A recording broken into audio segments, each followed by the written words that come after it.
In today's Farm Report, the University of Minnesota Extension Service Office will be hosting several different workshops this week. Dan Martins with the University of Minnesota Extension Service has more. I offered some detailed discussion recently about some coming events, and today I'd like to offer a short summary of a couple of things and then move on to some other topics for the rest of the week. First, the Barriers to Bushels, Corn, and Soybeans and Wheat Production meeting that was to be held on March 3rd in Little Falls last week has now been canceled. We have not been able to find a day that would work well with the bulk of the speakers and not conflict with other ag events nearby. We'll aim for next winter's meeting season to offer this workshop again.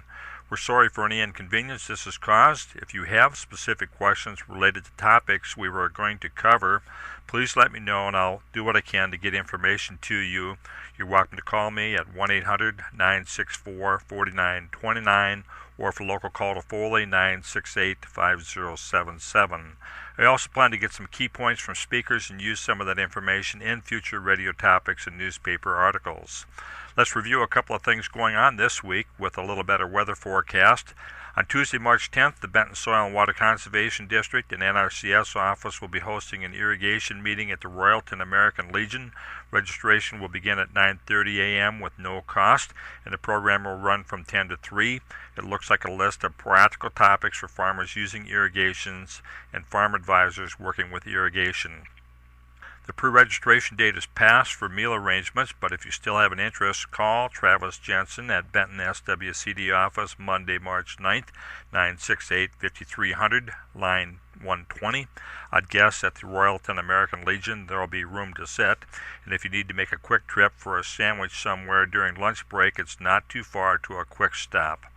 On Thursday, March 12th, the Stearns County Environmental Services is hosting a nutrient management workshop in cooperation with Stearns SWCD, NRCS, Minnesota Extension, and MPCA. This will be held at the Melrose City Center.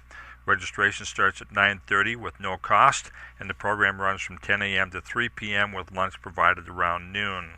RSVPs were requested by March 5th, but if you still have an interest in taking advantage of this opportunity, I'd encourage you to call Stearns County Environmental Services at 320-656-3613. Again, for food, it's not too far to a quick stop.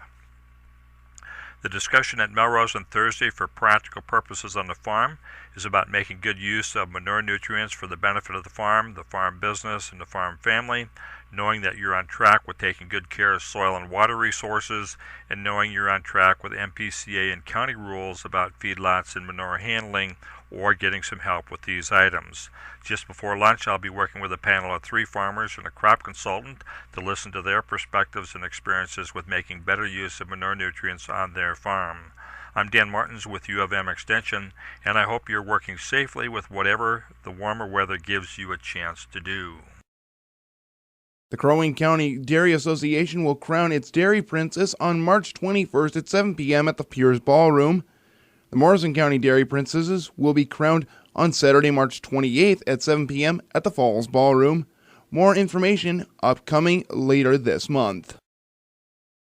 Salad bars, clearly popular ways in which food can be distributed. Agriculture Secretary Tom Vilsack is referring to how new grant money can help schools improve meals. Many schools are in need of this equipment if they are to get away from trucking food in from large distances at a central kitchen, or providing for opportunities to move away from reliance on fried foods to a more balanced approach to nutrition. Equipment types include equipment that enables schools to be able to produce food on site, oftentimes moving away from reliance on frying to baking, and the ability to be able to do more of that on site have also been popular. Funds can also be used for training. There's a big emphasis on educating the parents and the teachers and the students on nutrition. PTA President Norma Cavazos is from Rayburn Elementary School in San Antonio, Texas.